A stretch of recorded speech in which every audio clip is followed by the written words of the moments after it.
이름들이 이렇게 쓰여지게 되면 그 이름은 허민영 집사님이 지으신 것입니다. 기억하시고 우리 저작권이 허민영 집사님에게 있습니다. 그리고 계속해서 리뉴얼로 교회 간판을 제작하려고 합니다. 하고 마지막 마무리들을 좀 하려고 합니다. 조금 디자인적으로 문제들이 있어서 조금 시간이 오래 걸리는데 조금만 참아주시면 간판을 예쁘게 마무리하여서 교회를 다니는 것을 알려드릴 수 있도록 그렇게 건물에 좋은 간판을 달도록 하겠습니다. 제6회 광야기도회가 11월 5일부터 17일까지 새벽 5시에 12일간 진행됩니다. 리턴 투 더 가스펠이라는 제목으로 리가스펠로 우리가 다시 한번 복음 아래에 서게 되고 복음을 붙잡게 되는 일들을 하려고 합니다. 우리 광야기도회를 기도로 준비해 주시고 또 함께 우리의 생활 습관들을 조금씩 바꾸셔서 우리 새벽에 함께 기도하는 일들에 많은 분들 참여해 주시기를 부탁드립니다. 우리 다음 주 11월 셋째 주에 추수감사절에는 우리 세례식이 있습니다. 학습과 세례와 또 입교, 유아 세례를 받기를 원하시는 분들은 목장 리더들이나 우리 교육자 사무실로 신청해 주시기를 부탁드립니다. 남전도회 원래가 다음 주에 있습니다. 우리 남전도회 회원들 모두 참여해 주시기를 바랍니다. 오늘 또 남전도회에서 식사를 먹을만하게 준비하셨습니다. 그러니 우리 먹을만한 식사를 함께 남전도회와 그렇게 교제하고 돌아가시게 되기를 부탁드립니다. 생명유산 15로를 구입하실 수 있습니다. 우리 말씀으로 함께 나가는 일들이 있으시게 되기를 바랍니다. 우리 교인동정이 있습니다. 강성훈 김혜라 집사님 가정에서 등남하셨습니다. 우리 만나면 축복해 주시기를 부탁드립니다. 또 오늘 이옥희 집사님이 먼 곳에서 오늘 예배드리러 참여하여 주셨습니다. 우리 이옥희 집사님 만나시면 또 반갑게 교제해 주시기를 부탁드립니다. 우리 성경 말씀 함께 봉독하겠습니다. 오늘 말씀은 느헤미야 8장 우리 주보에는요 7절부터 되어 있는데 우리 1절부터 좀 한번 읽어보겠습니다. 1절부터 12절 말씀까지 조금 길지만 우리 한 절씩 교독하겠습니다. 느헤미야가 이제 6장을 통하여서 성을 다 재건하게 됩니다. 재건하고 난 이후에 이제 7장을 통하여서 사람을 세워갑니다. 그 사람을 세워가는 것은 그들의 정체성이 무엇이냐를 보게 되는 것이지요. 그리고 이제 8장을 통해서 말씀으로 이루어지는 일들이 나타나게 되는 것이 8장부터의 이야기입니다. 우리 8장 1절부터 12절의 말씀을 우리 한 절씩 교독하겠습니다. 이스라엘 자손이 자기들의 성읍에 거주하였더니 7째 달에 이르러 모든 백성이 일제히 수문학 광장에 모여 학사 에스라에게 여호와께서 이스라엘에게 명령하신 모세의 율법을 가져오기를 청하매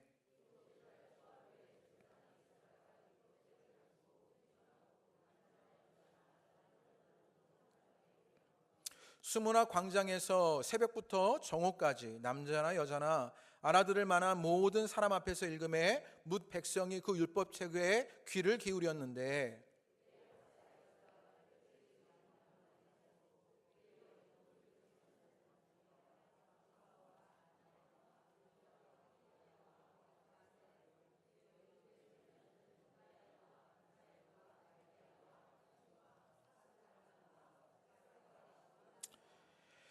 에스라가 모든 백성 위에 서서 그들 목전에 책을 펴니 책을 펼 때에 모든 백성이 일어서니라.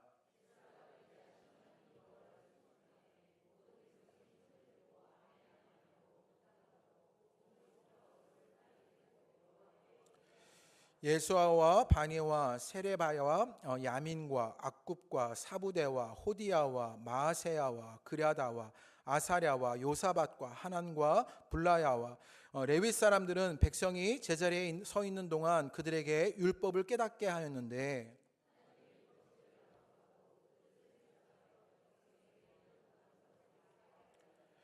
백성이 율법의 말씀을 듣고 다 우는지라. 총독 느헤미야와 제사장 겸 학사 에스라와 백성을 가르치는 레위 사람들이 이 모든 백성에게 이르기를 오늘은 너희 하나님 여호와의 성일이니 슬퍼하지 말며 울지 말라 하고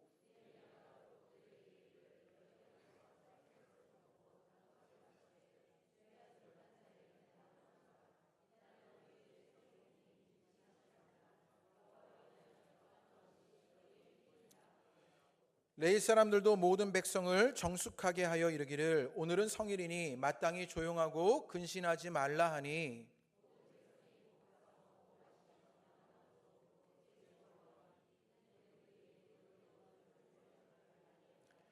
아멘. 할렐루야.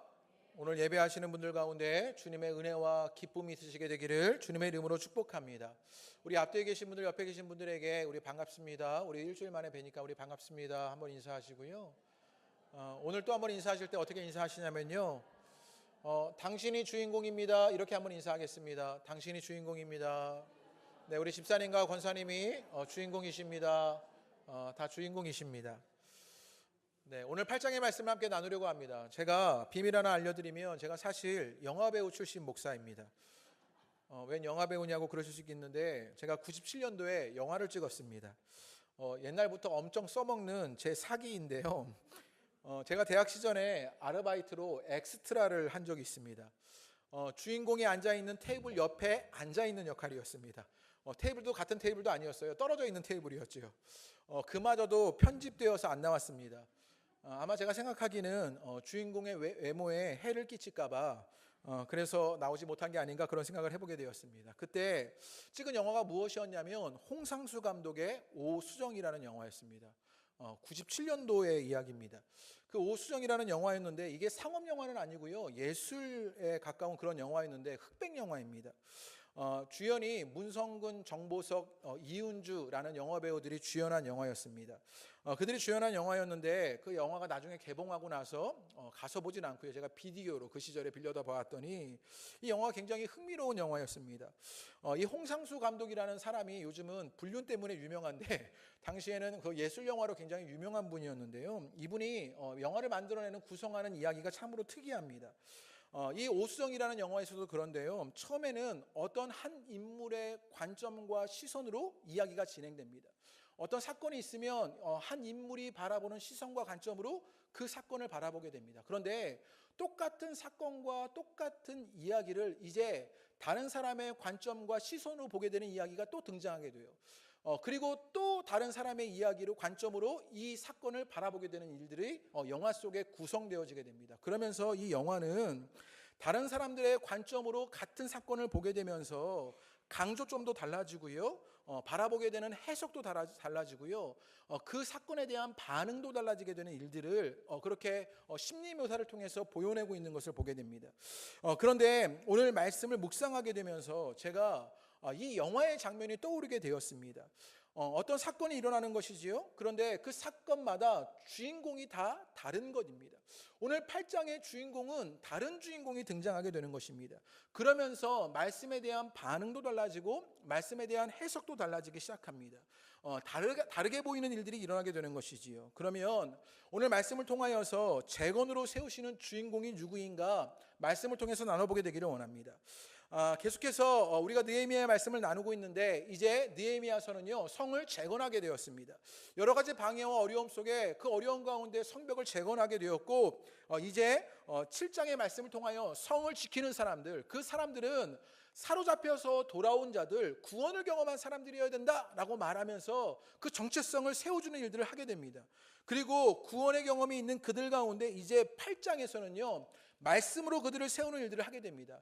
8장을 간단하게 요약하면 이런 일들이 일어나게 됩니다. 7월에 이르러서 백성들이요, 일제히 수문학 광장에 모여들게 됩니다. 그러자 학사 에스라에게 이제 말씀을 읽어달라고 부탁하게 되는 것이지요. 그러자 이 학사 에스라는 백성의 요구대로 강단에 서서 새벽부터 정오까지 율법책을 읽습니다. 말씀을 들을 수 있는 모든 사람이 다 율법의 말씀을 귀 기울여 듣게 되고요, 말씀이 읽혀지게 되자 그때 사람들이요, 그 말씀 앞에 다 일어서서 듣습니다. 그리고 에스라가 송축하니 백성들이요, 아멘 아멘 하면서 화답하게 됩니다. 이때 에스라의 양쪽에는요 13명의 사람들이 함께 서 있는 것을 보게 되고요, 레위 사람들을 통해서 말씀이 해석되어지고 읽혀진 말씀이 깨달아지는 일들이 일어나게 됩니다. 그러자 백성들이요 울며 누이치게 됩니다.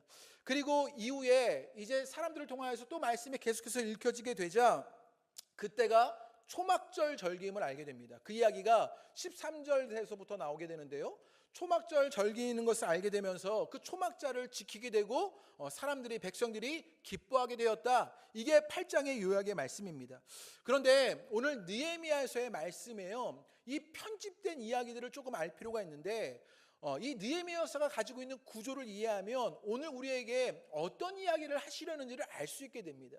오늘 느헤미야서는요 8장부터 10장까지가 조금 다른 장입니다. 그래서 많은 신학자들이요 이 8장부터 10장을 뭐라고 말하냐면 편집된 장이다 이렇게 얘기해요. 무슨 말이냐면 어떤 역사의 시간적 순서로 막 가는 이야기가 아니라 어떤 역사의 시간적 순서로요 7장까지 오다가 8장과 10장을 껴넣은 것입니다.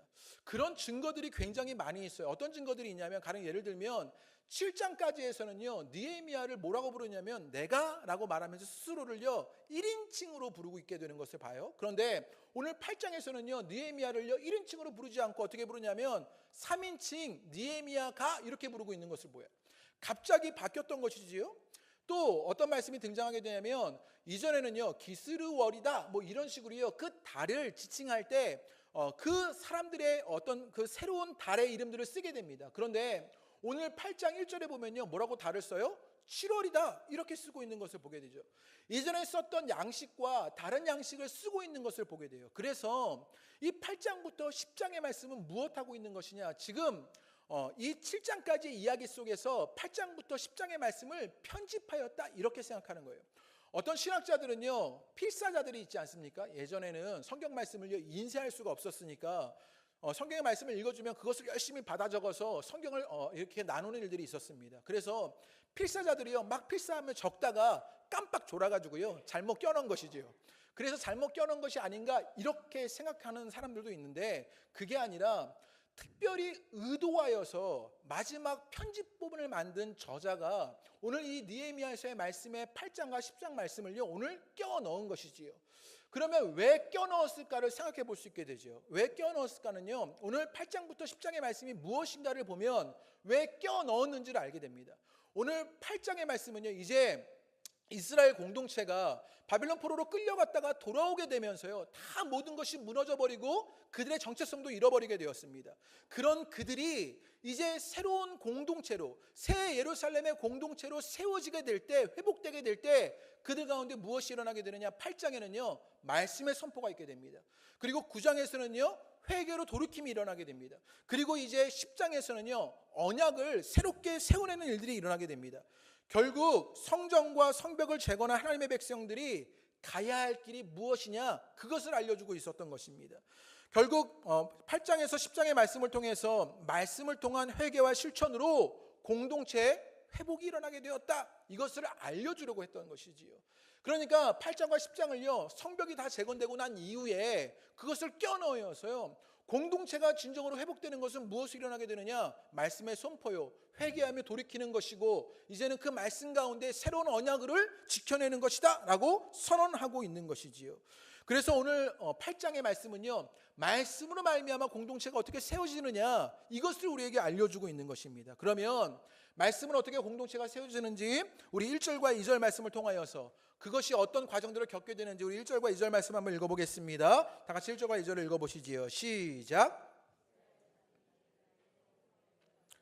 일곱째 달에 이르러 모든 백성이 일제히 수문학 광장에 모여 학사 에스라에게 여호와께서 이스라엘에게 명령하신 모세 율법책에 가져오기를 청하매 일곱째 달 초하루에 제사장 에스라가 율법책을 가지고 회중 앞 곧 남자나 여자나 알아들을 만한 모든 사람 앞에 이르러. 지금요 1장과 1절 1과 2절 말씀을 통하여서 우리에게 알려주는 이야기가 있습니다. 지금요 예루살렘에 있는 모든 백성들이요 수문학 광장에 모여서 무엇하고 있느냐, 에스라를 통하여서 말씀을 듣고 있는 것을 보게 되는 것이요.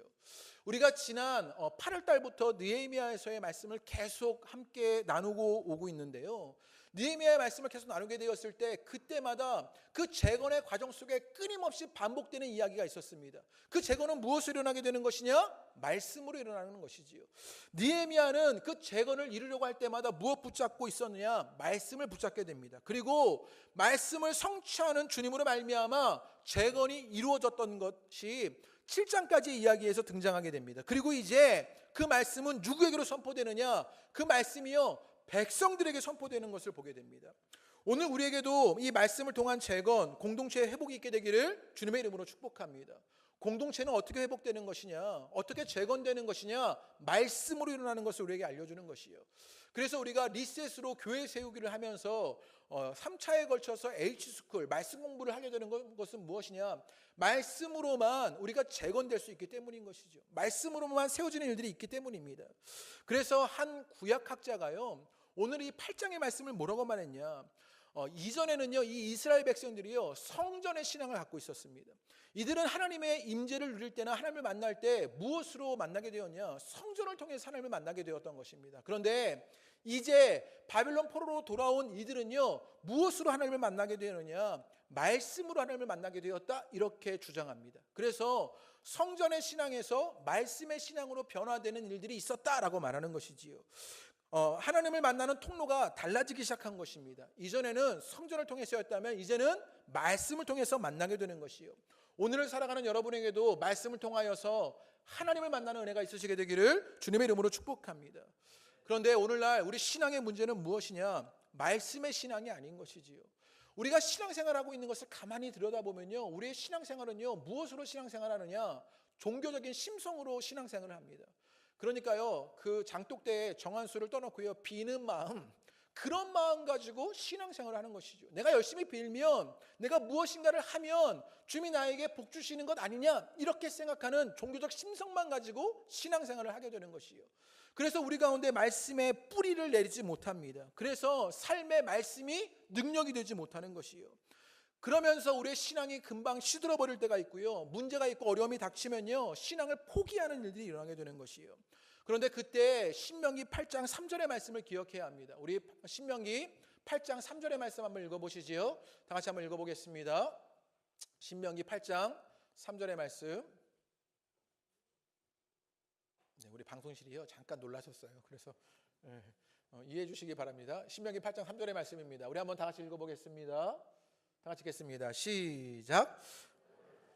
너희를 줄이게 하시며 또 너도 알지 못하며 내 조상들도 알지 못하던 만나를 내게 먹이신 것은 사람이 떡으로만 사는 것이 아니요 여호와의 입에서 나오는 모든 말씀으로 사는 줄을 내가 알게 하려 하심이라. 주님이 우리 가운데 이루신 일들을 통하여서 주님이 우리에게 가르치시는 것이 있습니다. 무엇이냐? 사람은 떡으로만 사는 것이 아니다. 여호와의 입에서 나오는 모든 말씀으로 살게 되는 것이다. 이것을 믿는 여러분 되시기를 주님의 이름으로 축복합니다. 오늘 이 신명기 8장 3절의 말씀 가운데 말씀으로 사는 것이라고 말했을 때요, 이 말씀으로 사는 것에는요, 여러 의미가 담겨져 있습니다. 말씀은 살아있는 말씀이다라는 사실입니다.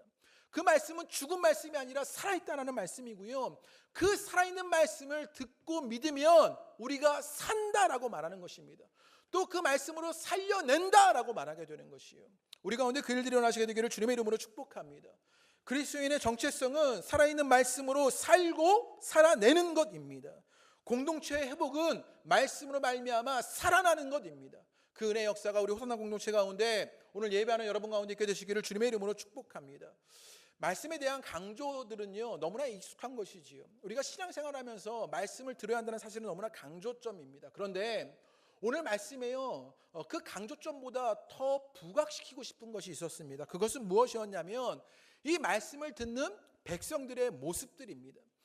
이 사람들이요, 말씀을 들을 때요, 그냥 말씀을 듣는 것이 아니라 이 말씀 앞에 어떻게 서 있느냐, 이 말씀을 어떻게 바라보고 이 말씀 앞에 어떤 태도를 가지고 있느냐를요, 강조하게 되는데요. 우리 3절 말씀 한번 읽어보겠습니다. 제가 성경을 읽으면 3절 말씀이 너무 좋았는데요, 우리 3절 말씀 한번 읽어보겠습니다. 다 같이 읽어보시지요. 시작. 수문화 광장에서 새벽부터 정오까지 남자나 여자나 알아들을 만한 모든 사람 앞에서 읽음에 무 백성이 그 율법책에 귀를 기울였는데, 3절이요, 제가 정말 할 말이 많은 말씀입니다. 깨알 어필이 필요한 그런 말씀이 저에게 3절의 말씀인데요, 이 사람들이요, 지금 에스라에게 말씀을 청하여서 말씀을 들었습니다. 그런데 얼마나 들었냐를 지금 알려주고 있는 거예요. 얼마나 들었습니까? 새벽부터 정오까지. 여기서 새벽은요, 유대인 시간으로 아침 6시를 말하는 것입니다. 그리고 정오는 몇 시예요? 12시를 말하는 거예요. 그럼 몇 시간을 들었어요? 6시간을 지금 말씀을 듣고 있는 거예요. 강조하고 싶습니다. 몇 시간을 들었냐면 6시간 동안 말씀을 들었습니다. 말씀을 그냥 율법의 말씀을 읽어주기만 했는데 6시간이나 말씀을 들었던 것이지요. 그러니까 예배 시간이 한 1시간 20분 돼도 여러분 아무렇지 않으셔야 해요. 지금 6시간을 말씀을 듣고 있는 사람들이 있는데요, 학생 복음화 협의회라는 대학생들에게 선교하는 단체가 있습니다. 그때 대학생들에게 설문조사를 했는데요, 매 5년마다 설문조사를 하는데 2012년도에 설문조사를 했습니다. 신앙을 갖고 있는 대학생들에게 성경을 얼마나 읽느냐라고 질문했더니 신앙을 가지고 있는 이 대학생들이 뭐라고 대답했냐면요, 평균 24분이라고 대답했습니다. 그러니까 하루 평균 3분입니다. 3분 정도를요 말씀을 읽는다 이렇게 말했던 것이지요. 근데 저는요 이것도 안 믿겨지더라고요. 하루에 3분이라도 읽었으면 막 이런 마음이 드는 거예요. 어느 목사님을 만났는데요, 어느 목사님이요 교회에 자꾸 사람들이 많이 몰려오게 된다는 거예요. 그러면서 이 목사님이요 교회 성도를 걸러내는데 어떻게 걸러내면 되느냐 이렇게 이야기는 뭐라고 말씀하시냐면 설교를 길게 하면 된대요. 설교를 길게 하면 자동적으로 성도가 떨어져 나간대요. 그래서요 설교가 길어서 알아서 사람들이 나가는 일들이 있다라는 거예요. 그래서 설교를 길게 하면 알아서 떨어져 나가서 설교를 길게 하는 것으로 성도를 걸러내는 일들을 한다. 제가 이 이야기를 실제로 어떤 목사님에게 들었어요. 이 목사님이 그 나들목교회 김영국 목사님인지 아니면 그 제가 많이 언급하는 박대영 목사님인지 제가 좀 헷갈리는데 그런 이야기를 하시더라고요. 참고로 박대영 목사님을 제가 만나고 왔는데 이분은 1시간 30분을 설교했노라고. 그래서 예배 시간이 총 2시간은 된다고. 제가 참 용기를 얻었습니다. 오늘요 새벽부터 정오까지 6시간을 말씀을 읽고 있는 것을 보게 되는 것이요. 제가 아이폰을 쓰고 있는데요, 얼마 전에 아이폰 업그레이드가 있었습니다. 이 아이폰을 쓰시는 분은 알죠. 아이폰 iOS가 업그레이드되는 일들이 있었는데 업그레이드 하고 나니까 스크린 타임이라는 게 생긴 거예요. 아셔요? 이 아이폰을 쓰시는 분은 아는데 이 스크린 타임이 뭐냐면 내가 핸드폰을 얼마나 쓰느냐가요 다 이제 통계돼서 나오는 거예요. 그래서 어떤 부분에 무엇을 엔터테인먼트면, 비디오면, 혹은 도서면, 이렇게 읽는 것이면 얼마나 많이 그 아이폰을 썼는지를요 다 나오게 되는 거예요. 그런데 제가 우연찮게 이런 게 생겼냐고 제 아이폰을 얼마나 썼나 딱 보니까요 제가 깜짝 놀랐던 것이죠. 제가 핸드폰을요 이렇게 많이 쓰고 있다니. 제가 목회가 못 될까봐 여러분에게 말씀드리지 못합니다. 목회 비밀로 간직하려고 해요. 그런데 제가 스크린 타임을 딱 열어보니까요 일주일 평균도 나오는데 어마어마한 시간을 제가 핸드폰을 쓰고 있는 것을 보게 되었습니다. 그러면서 제가 반성하게 되는 것이 무엇이냐, 내가 얼마나 성경 읽었냐, 내가 얼마나 기도 가운데 있었냐. 돌이켜보니까요 제 모습이 너무나 비참했던 것을 보게 되는 것이요. 오늘 말씀을 읽는 이 예루살렘에 있는 백성들의 모습을 한번 보십시오. 새벽부터 정오까지 그 말씀 가운데 있는 것을 보게 되는 것이요. 또 오늘은 그들이 말씀을 어떻게 받아들이고 있느냐를 보여주는데 3절의 후반절에 뭐라고 말하냐면 모든 사람들의 말씀에 귀를 기울였다 이렇게 말합니다. 귀를 기울였다는 얘기는 경청하다의 말입니다. 원어적 의미로 이야기하면 이것이요 돌판에 새기다의 뜻이 있습니다. 그래서 십계명을 돌판에 새긴 그 단어와 오늘 귀를 기울이다의 말씀이 단어가 같은 단어입니다. 결국 이 말씀을요 듣게 되었을 때 그 말씀을 자기 마음밭에 새기는 일들이 있었던 것이요. 우리는 예배드리고 돌아가면요 그 말씀이 무엇인지 가물가물한 것이지요. 기억하지 못해요. 그런데 그들은 어떻게 하느냐, 그 말씀을요 정말로 기울여 듣게 되는 것을 보게 됩니다. 또 5절과 6절의 말씀을 통하여서 그들이 어떻게 말씀을 받고 있는지를 보게 됩니다. 우리 5절과 6절 한번 읽어보시지요. 다 같이 읽겠습니다. 시작. 에스라가 모든 백성 위에 서서 그들 목전에 책을 펴니 책을 펼 때에 모든 백성이 일어서니라. 에스라가 위대하신 하나님 여호와를 송축하며 모든 백성이 손을 들고 아멘 아멘 하고 응답하고 몸을 굽혀 얼굴을 땅에 대고 여호와께 경배하니라. 지금요 말씀을 받게 되자 지금 이 백성들이 무엇하냐면 백성들이 일어나 섭니다. 그리고 에스라가 송축합니다. 6절에 에스라가 송축하는 이야기가 등장하는데 이 송축하다라는 원어적 뜻은 무엇이냐면 무릎을 꿇다 이런 뜻이 있어요. 그 말씀 앞에 무릎을 딱 꿇었던 거예요. 겸손하게 그 말씀을 받아들이려고 하는 나를 낮추는 일들이 있었습니다. 그러자 백성들이 무엇했냐면 아멘 아멘 응답하고 얼굴을 땅에 대고 경배합니다. 제가 오늘 성경 봉독을 하게 될 때 이걸 좀 하고 싶었어요. 성경 봉독을 하면 다 자리에 일어나서 읽읍시다 하고요, 딱 무릎을 꿇고요 아멘 아멘 하고요. 그런데 이것 때문에 못한 거예요. 얼굴을 땅에 대고 경배해야 하는데 이걸 하실 수 있을까? 이건 못하겠는데 이런 생각이 들어서요 제가 오늘 시도하지 못했어요. 그런데 지금 이들이 뭐 하냐면요 지금 말씀이 들려지게 되자 그 말씀 앞에 일어섭니다. 무엇하는 것이냐, 말씀을 경외하고 있는 것이에요. 말씀을 높이고 있는 것이지요. 그리고 그 말씀 앞에 무릎을 꿇고 자신의 고개를 숙이게 됩니다. 무엇하는 것이냐, 말씀 앞에 자신을 낮추고 있는 것을 보게 되는 것이요. 오늘날 말씀이 얼마나 흔해버린지 모릅니다.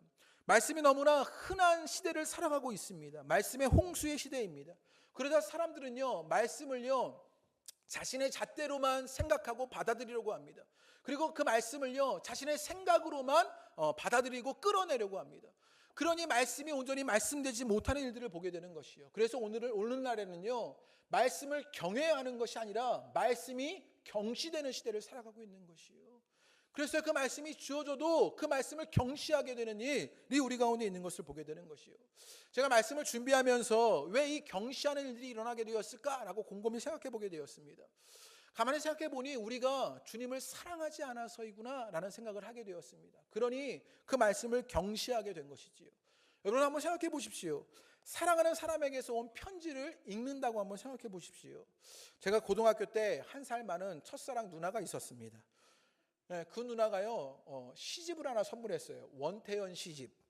제목이 뭐냐면요, 너는 가끔 내 생각을 하지 나는 가끔 딴 생각을 해. 이런 유치한 제목의 시였어요. 제가 증거를 가져왔어요. 그래서 제 방에 가면 딱 꼽혀져 있어요. 이 유치한 시집이요. 얼마나 귀한지 모르는데 첫사랑 누나가 준 이 시집. 1부 때는요, 아내가 있어가지고 제가 시원하게 말을 못했는데요. 이 첫사랑 누나가 준 시집을요, 고이고이 간직하는 이것이요. 무엇입니까? 사랑하는 사람이 무엇을 줘도요, 그것을 경외합니다. 그것에 자신을 낮춰내는 일들이 일어나게 되는 것이요. 주님을 사랑하십니까?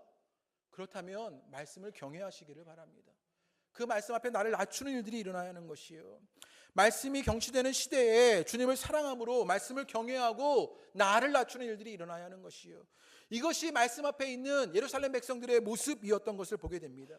말씀이 읽혀지게 됩니다. 또 말씀을 사랑함으로 듣게 됩니다. 그러자 이들에게 일어나는 일들이 있습니다. 무엇이냐? 반응이 있었던 것입니다.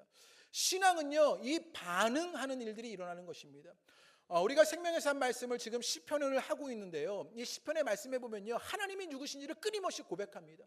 하나님이 위대하시고 선하신 분이다, 거룩하신 분이다, 이런 선언을 하게 돼요. 그러면 시편의 고백은 어떤 고백이 일어나게 되면요, 그것을 통하여서 반응하게 되는 일들이 일어나게 됩니다. 하나님이 어떤 분인지를 알게 되자 그 하나님을 향하여 반응하게 됩니다. 그래서 시편 100편에는요 감사를 말하게 됩니다. 그리고 찬양하게 되는 일들이 일어나게 되는 것이요. 신앙은요, 무엇이 하나님이 우리 가운데 주어지게 되면 그것으로 반응하게 되는 것이 신앙이에요. 오늘 말씀도 마찬가지입니다.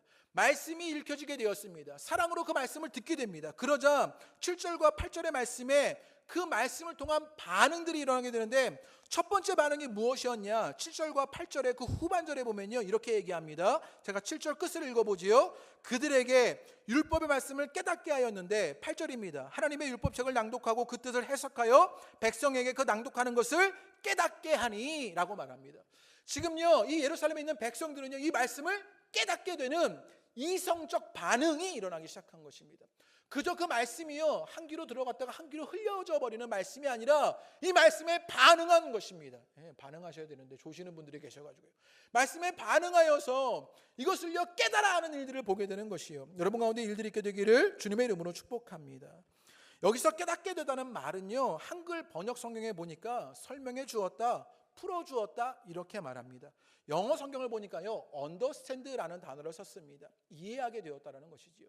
말씀이 그저 추상적인 말씀이 아니라, 그 말씀이요 관념적인 말씀이 아니라 그 말씀이요 아하라고 깨달아지고 자기의 언어로 개인화되어지는 그 말씀의 이해가 있고 알게 되는 일들이 있었던 것이요. 결국 말씀을 받게 되자 어떤 일들이 일어나게 되었냐? 이성적인 반응이 일어나게 된 것입니다. 그러자 백성들 가운데 어떤 일이 일어나게 되었냐? 그 말씀에 관하여서요 감격하기 시작합니다. 우리 9절을 한번 읽어보겠습니다. 우리 9절을 다 같이 한번 읽어보시지요. 9절을 읽겠습니다. 시작. 네, 여기까지만 읽지요. 백성이요 율법의 말씀을 듣게 되자 다 어떻게 되었습니까? 울게 되었습니다. 지금 말씀을 깨닫게 되고 이해하게 되자 그들이 하는 일이 있습니다. 무엇이냐면 그 말씀에 감격하거나 그 말씀에 감동되어서 자신을 그 말씀에 비추어 봐서 정서적인 반응이 일어나기 시작한 것입니다. 마음의 감동과 감격이 있게 된 것이지요. 말씀을 깨닫고 말씀이 자신에게로 다가오자 내가 얼마나 부족한지, 내가 얼마나 죄가 많은지, 내가 얼마나 연약한지를 알게 되었던 것입니다. 제가 목회하는 것 때문에 말씀을 열심히 준비할 수밖에 없습니다. 읽을 수밖에 없습니다. 일주일에 설교를 한 5번 정도 하는 것 같고요. 성경 공부가 한 2, 3회 정도 되는 것 같습니다. 신방이나 장례가 겹치면 더 설교해야 할 일이 있지요. 그러면 그때마다 고백되는 것이 있는데 그 말씀 앞에 나를 비추어보면요, 저 같은 죄인이 없습니다. 제가 이거 설교여서 조금 순화해서 표현한 것이고요, 저 같은 쓰레기가 별로 없는 것이지요. 그 마음의 악함들이나 온전하지 못함들, 그 죄악이 얼마나 더러운지 모릅니다. 말씀으로 비추어보면 너무나 악하고 비루한 자신을 만나게 됩니다. 그런데 그 말씀을 읽으면서 나를 깨달을 때마다 그 과정에서 주님은 저를 만져주시는 것을 경험하게 됩니다. 그래서야 말씀으로 또 감격하게 되고 감동하게 되는 것이요. 그래서 목사가 되어서 변한 일들이 제게 일어나는 것을 제가 간증할 수 있습니다. 그래서 제 목사됨의 그 직임들이요, 얼마나 감사한지 모릅니다. 하나님이 저를 부르시기 위하여서 목사라는 직분을 주셨구나라고 깨닫게 되는 것이요. 지금요, 깨달음이 있고 마음의 감격과 감동이 일어나는 일들, 그 일들이 있게 됩니다. 그러자 12절에 결론 같은 일들이 일어나게 되는데, 우리 12절을 한번 읽어보겠습니다. 다 같이 읽어보겠습니다. 시작. 모든 백성이 곧 가서 먹고 마시며 나누어 주고 크게 즐거워하니 이는 그들이 그 들려준 말을 밝히 아멘이라. 지금 느헤미야가 말씀을 알려주게 되고 에스라를 통해서 그 말씀이 읽혀지고 레위 사람들을 통해서 해석됩니다. 깨닫게 됩니다. 그러자 마음에 울림이 있었습니다. 정서적 반응으로 말미암아 자신이 얼마나 죄인인지를 고백하는 일들을 하게 되는 것이에요. 그럴 때 느헤미야가 이제 주님의 거룩한 성일이니까 울지 말아라. 그리고 다른 백성들과 그것을 함께 나누고 즐거워해라. 이렇게 권면하게 됩니다. 그러자 12절의 말씀에 그대로 순종하게 되는 것을 보게 됩니다. 또 13절과 18절의 말씀에 보면요, 그 말씀이 읽혀질 때 그때가 초막절이라는 사실을 알게 됩니다. 그리고 초막절을 지켜내는 것을 보게 되지요. 말씀대로 행하는 순종의 반응이 일어났던 것입니다. 잃어버렸던 신앙을요, 말씀의 순종함으로 회복하는 것을 보게 되는 것이요. 지금요, 이 예루살렘에 있는 백성들은요, 사모함으로 말씀을 듣게 되었습니다. 그러자 반응이 있었지요. 생각의 반응이 있었고요, 마음의 반응이 있었고요, 이제 행동의 반응이 일어났던 것입니다. 결국 마음과 생각과 행동이 일어났던 이 지정의의 인격적 반응이 말씀으로 일어나게 되는 것을 보게 됩니다. 결국 재건은요, 말씀에 반응하고 그 그 반응으로 말미암아 변화가 일어나는 것이 재건되어지는 일이에요. 여러분에게 일들이 있게 되기를 주님의 이름으로 축복합니다. 네, 여기까지 달려오느냐고 또 지난주와 마찬가지로 엄청 힘들었습니다. 네, 여기까지는요, 조금 상투적인 이야기였습니다. 우리가 흔히 잘 아는 이야기지요.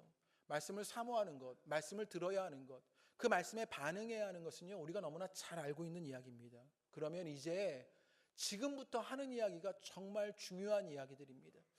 이제 그 말씀을 통하여서 하나님이 하시려고 하는 일이 무엇이냐, 그 말씀의 대상이 누구이냐, 그것을 알 수 있어야 하는 것이지요. 그래서요, 이제껏 거의 30분의 시간을 설교했는데 지금 정말 중요한 이야기를 하려고 합니다. 오늘 8장부터 보여주려는 것이 그저 말씀에 반응하고 말씀을 사모하고 그 말씀에 변화되어야 하느냐 정도가 아닙니다. 8장은요, 한 걸음 더 나아가게 됩니다. 이 말씀이 누구를 향해 있느냐, 여기에 관심이 있는 것입니다. 과연 재건을 통하여 말씀의 선포가 일어나고 공동체 회복이 있는데 그것은 누구를 향해 있는 것이냐, 이것을 알려주고 싶은 것이에요. 이 말씀으로 인한 변화와 반응이 누구에게 일어나는 것이냐, 그것을 알려주려고 하는 것입니다. 여기부터 소리 질러야 하고 흥분해야 하는 지점인데요, 이 말씀의 사모함과 말씀의 반응, 말씀으로 인한 변화의 주체가 누구인가를 봐야 하는데, 우리는요, 느헤미야서라고 이야기하면 느헤미야에게 집중합니다. 오늘 8장을 읽어보면요, 에스라가 그 말씀을 읽어주니까 에스라에게 그것을 집중하려고 해요. 그런데 오늘 말씀을 보면요, 강조점이요, 완전히 다른 곳에 있는 것을 보게 돼요. 8장의 주인공은요, 에스라도 아니고 느헤미야도 아닙니다. 8장의 주인공이 누구냐, 우리 1절 말씀을 한번 보시지요. 오늘 말씀을 들으려고 하는데, 이 말씀을 들으려고 할 때 에스라를 찾아간 것은 누구였냐면 1절에 이렇게 말합니다. 모든 백성이 모여 율법책 가져오기를 청하매, 이렇게 얘기합니다. 누가요? 모든 백성이라고 이야기합니다. 3절에도 보면요, 이런 구절이 끝에 있습니다. 무 백성이 그 율법책에 귀를 기울였는데 라고 말해요. 귀 기울인 사람이 누구예요? 백성들이라고 말합니다. 또 5절의 말씀입니다. 그 중간에 이렇게 얘기합니다. 책을 펼 때 모든 백성이 일어서니라. 책을 펼 때 누가 일어서요? 모든 백성이 일어섭니다. 6절입니다. 중간에요. 모든 백성이 아멘 아멘 하고 응답하고 몸을 굽혀 얼굴에 땅에 대고 여호와께 경배하니라. 아멘 아멘 한 사람은 누구예요? 모든 백성입니다. 또 8절입니다. 백성에게 그 낭독하는 것을 깨닫게 하니 깨달은 자가 누구예요? 백성들입니다. 또 9절입니다. 백성이 율법의 말씀을 듣고 다 우는지라. 감격한 사람이 누굽니까? 백성들입니다. 12절입니다. 모든 백성이 곧 가서 먹고 마시며 나누어 주고 크게 즐거워하니 라고 말합니다. 그것을 나누고 순종한 사람들은 누구였어요? 모든 백성들이었습니다. 16절이었습니다. 초막절을 지켜내라고 말했을 때 그 초막절을 지키는 순종에서 16절에 백성이 이에 나가서 나뭇가지를 가져다가 이것을 지켜낸 자가 누구였어요? 백성들이었던 것을 보게 되는 것이요. 모임을 시작하고 진행시킨 주도권은 누구에게 있었냐? 백성들에게 있었던 것을 보게 됩니다. 오늘 8장의 말씀은요, 성경을 읽어주는 학사 에스라에게 집중하고 싶은 것이 아닙니다. 성벽을 재건했던 느헤미야를 보여주고 싶은 것이 아니에요. 그들을 따라가고 그들을 배우라고 말하는 것이 아니에요. 말씀을 풀어준 레위 사람들을 알려주고 싶은 것이 아닙니다. 누구를 알려주고 싶었냐? 이 말씀을 받고 이 말씀 가운데 있고 이 말씀 가운데 감격하고 반응하고 변화했던 이 백성들의 모습을 보여주고 싶은 것입니다. 오늘 말씀을 통해서 이 한 사람 한 사람을 세워가려고 하는 하나님의 일들을 보게 되는 것이요. 오늘 여러분 가운데 이것이 깨달아지게 되기를 주님의 이름으로 축복합니다. 그 증거가 뚜렷이 나오게 되는 것이요, 4절의 말씀입니다. 가만히 성경을요 8장을 읽어보면요 뜬금없이 에스라가 율법의 말씀을 읽어주는데요, 옆에 사람들을 소개하는 구절들이 있어요. 굳이 이 사람들을 넣지 않아도 될 것만 같아요. 그런데 이 사람들을 넣고 있지요. 왜 이 사람들을 넣었을까를 고민해 봐야 하는 것이요. 우리 한번 4절을 읽어볼까요? 4절을 다 같이 한번 읽어보겠습니다. 시작. 그때 학사 에스라가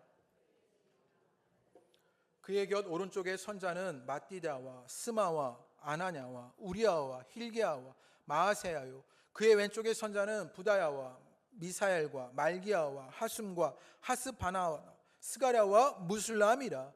지금요 에스라의 양옆에 13명의 사람이 서 있는 것을 보게 됩니다.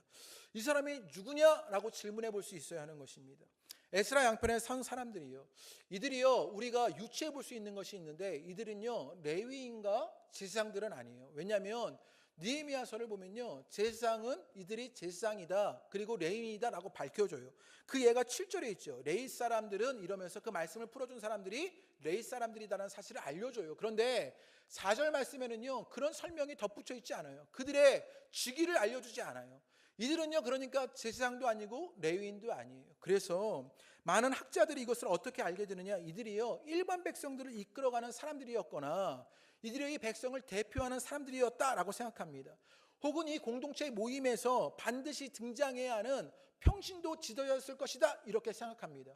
가령 교회에 김장할 때 꼭 필요한 그분이 있잖아요. 막 그런 것 같은 사람이에요. 말씀이 증거되어야 할 때 꼭 필요한 그분이 있잖아요. 그런 사람이었다라고 말하게 되는 것이에요. 그래서 이 4절의 말씀을 통해서 우리가 깨닫게 되는 것이 있어요. 오늘 말씀을 사모하고 말씀에 반응하고 말씀의 변화가 일어나게 되는데 이 말씀은 어떤 특정 인물에게만 있는 말씀이 아니라 모든 백성에게 한 사람 한 사람에게 주어진 말씀이라는 사실입니다.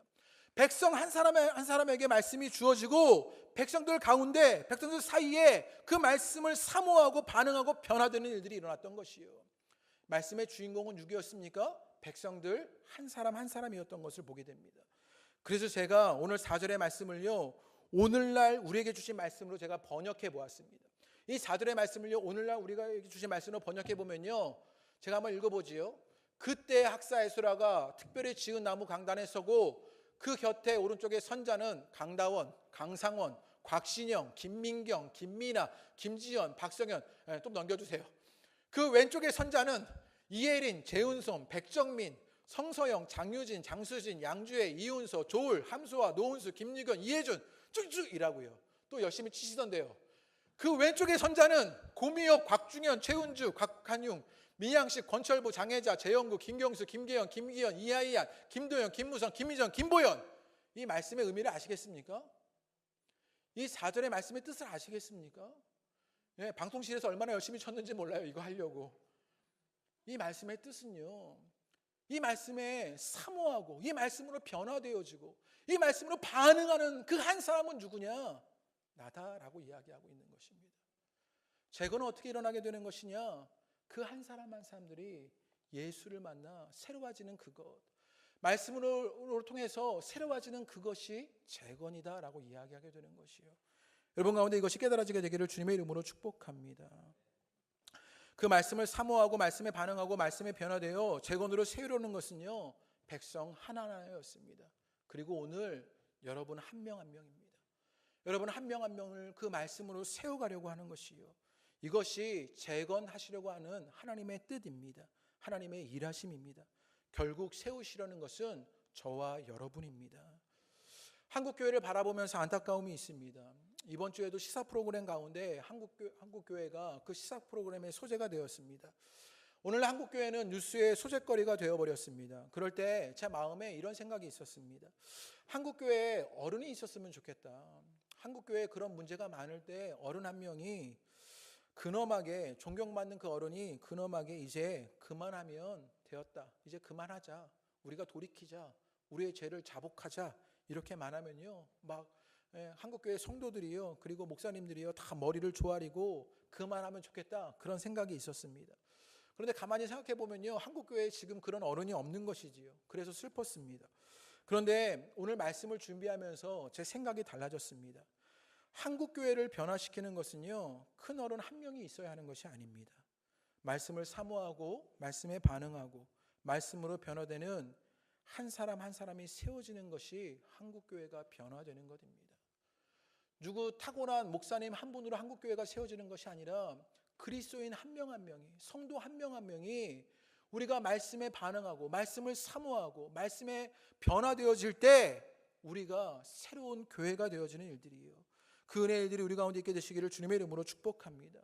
훌륭한 인물 한 사람을 통해서 교회가 세워지는 것이 아니라, 훌륭한 지도자 한 명이 일어나서 교회되는 것이 아니라, 성도 한 명 한 명이 참된 그리스도인으로 세워지고 말씀의 사람들로 세워질 때 교회가 세워지는 일들을 우리에게 알려주고 계시는 것이요, 그것이 깨닫게 되기를 주님의 이름으로 축복합니다. 우리 호사나 공동체가 지금 리셋으로 교회 세우기를 하고 있지요. 공동체로서 조직을 이루겠다, 이런 다짐으로 또 새로운 인도를 세우겠다라고 말하게 됩니다. 그런데 감사한 고백들이 여기저기 얼마나 일어나고 있는지 모릅니다. 어떤 분은요, 내가 진심으로 하나님을 만났다, 이런 고백을 하시는 분이 있습니다. 어떤 분은 제게 이렇게 말씀하셨습니다. 리셋되어야 할 것은 교회가 아니라 나였다라고 이렇게 고백하는 분도 있었습니다. 호사나 공동체가 되건되는 것은요, 뛰어난 목사가 있어서가 아닙니다. 힘 있는 장로가 세워져서가 아닙니다. 저와 여러분 한 명 한 명이 주님 앞에, 말씀 앞에 서게 되는 그것으로 교회가 리셋되는 것입니다. 그 하나하나의 변화가 일어나게 되기를 주님의 이름으로 축복합니다. 그래서 오늘 주보 칼럼에 보면요, 목사의 교회가 아니라 이제는 성도의 교회가 되어야 한다라고 말했습니다.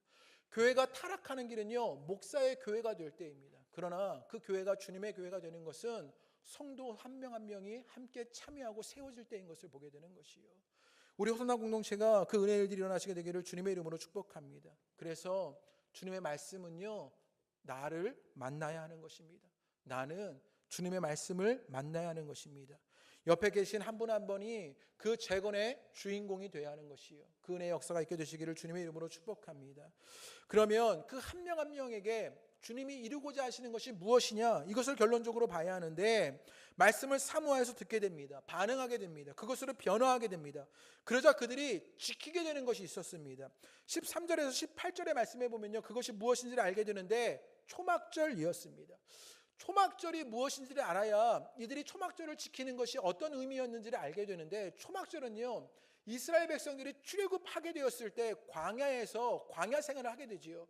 먹을 것이 없었습니다. 마실 것이 없었습니다. 살 수 있는 조건이 되어지지 않아요. 그래서요, 초막을 짓고 떠돌이 생활을, 나그네 생활을, 방랑의 생활을 살아야 했던 것입니다. 그들의 현실이 너무나 비참할 때, 그럴 때 하나님이요, 그들을 가만히 내버려 두지 않으셨습니다. 광야에서 어떻게 하셨습니까? 그들을 먹이셨습니다. 그들을 입히십니다. 그들을 마시게 하십니다. 그들을 지켜주시고 그들과 함께하여 주시고 그들에게 구원을 일으켜 주셨던 것이 주님이었습니다. 그것을 기억하는 것이 초막절이었습니다. 오늘 말씀을 깨닫는 백성들에게 어떤 일이 먼저 일어났냐면요, 그 백성들이요, 슬피 울었습니다. 왜 슬피 울었냐면요, 말씀에 비추어서 자신을 돌아다 보니 자신의 처지와 자신의 모습이, 자신의 현실이 너무나 비참했던 것입니다. 내가 겪는 현실이 너무나 어렵고 힘겹고 나는 여전히 연약한 것 투성이고 나는 실수하고 온갖 죄들에 물들어 있는 나의 모습을 발견했기 때문입니다. 그래서 그들은요, 슬퍼하며 울 수밖에 없습니다. 악하고 불순종했던 자신의 모습들을 떠올리게 되면서 눈물을 흘리게 되는 일들이 일어나게 됩니다. 그런데 9절과 10절의 말씀에 울지 말라라고 이야기합니다. 너희가 울 일이 아니라고 이야기하는 것이지요. 그러면서 10절에 이렇게 고백합니다. 우리 10절 말씀 다 같이 한번 읽어보겠습니다. 다 같이 읽어보시지요. 우리 8장 10절입니다. 시작. 느헤미야가 또 그들에게 이르기를 너희는 가서 살찐 것을 먹고 단 것을 마시되 준비하지 못한 자에게는 나누어 주라. 이날은 우리 주의 성일이니 근심하지 말라. 여호와로 인하여 기뻐하는 것이 너희의 힘이니라 하고, 말씀 앞에 자신을 비춰보니 자신의 현실은 너무나 비참해요. 자신의 모습은 죄악들 뿐입니다. 죽어야 할 자들입니다. 그런데 지금 느헤미야가 이렇게 이야기하고 있는 것입니다. 근심하지 말아라, 울지 말아라. 여호와로 인하여 기뻐하는 것이 너희의 힘이다. 초막절을 기억해야 합니다. 그 현실은요, 광야에서 방황하는 삶이었습니다. 어디로 가야 할지, 오늘 무엇을 먹을지를 알지 못하는 삶이었어요. 너무나 비참하고 힘겨운 현실을 살아가요. 그런데 그들이 초막절을 통해서 깨닫게 되는 것이 있었어요. 그들에겐 누가 계셨습니까? 하나님이 계셨지요. 자신들을 지키시고 돌보시고 함께 하시고 구원하시는 주님을 알게 되었던 것입니다.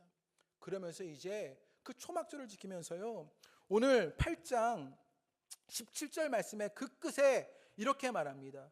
이스라엘 자손들이 이같이 행한 일이 없었으므로 이에 크게 기뻐하며 라고 말합니다. 어떤 일이 일어나게 되느냐? 그들이 크게 기뻐하게 되는 것이에요. 지금 이 이스라엘, 이 예루살렘에 있는 백성들도요, 말씀에 비춰보니 자신의 현실이 너무나 비참한 것이지요. 자신의 죄악들을 깨닫게 되는 것입니다. 말씀 앞에 자신이 얼마나 초라하고 연약한 존재인지를 알게 됩니다.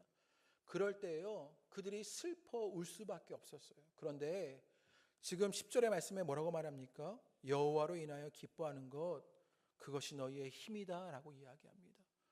여호와로 인하여 그 지켜주시는 주님, 돌보시는 주님, 함께 하시는 주님, 그 주님으로 인하여 기뻐하게 되는 것이요, 그 은혜의 역사가 오늘 예배드리시는 여러분 가운데 일어나시게 되기를 주님의 이름으로 축복합니다. 말씀 앞에서도 슬피 울며 절망할 수밖에 없는 것이 우리이고 우리의 현실입니다. 그런데 우리는 기뻐하고 즐거워합니다. 무엇 때문이냐? 광야에서도 먹이시고 지키시고 함께 하시고 구원하시는 여호와로 인하여입니다. 여러분 가운데 이 은혜의 일들이 있으시게 되기를 주님의 이름으로 축복합니다. 주님은 우리를 이곳으로 세워가시려고 하는 것입니다. 너희의 현실은 여전히 비참하고 너희의 죄악된 모습은 죽음으로 갈 수밖에 없지만 나는 너희와 함께 할 것이다. 나는 너희를 지키고 돌볼 것이다. 나는 너희를 먹일 것이고 너희를 구원할 것이다. 슬피 울지 말아라. 기뻐하고 즐거워하자. 이것이 우리를 재건시키시는 주님의 역사입니다. 말씀을 사모하러 듣는 여러분 되시기를 바랍니다. 말씀에 반응하시게 되기를 바랍니다. 말씀에 순종하시는 일들이 있게 되기를 바랍니다. 그것은 이제 우리 가운데 우리를 새롭게 재건하시는 그 주님으로 일어나게 되는 것입니다. 그 말씀을 받는 자들, 재건의 주인공은 누구입니까? 여러분 한 분 한 분이십니다. 저입니다. 나입니다. 이제는 나에게 그 말씀을 주시며 나를 세워가시는 주님의 역사를 보게 되는 것. 그래서 이제는 슬퍼 울지 않고 기뻐하고 즐거워할 삶을 이끄시는 것, 그 재건의 은혜가 여러분 가운데 있게 되기를 주님의 이름으로 축복합니다. 우리 함께 찬양하겠습니다. 이 땅의 황무함을 보셔서 함께 찬양하시면서 주님 그 진리의 말씀이 우리 가운데 임하게 되기를 소망합니다. 그리하여 내가 그 기쁨의 새날을, 즐거움의 새날을 살게 하여 주십시오. 함께 찬양하십니다. 이 땅의 황무함을 보소서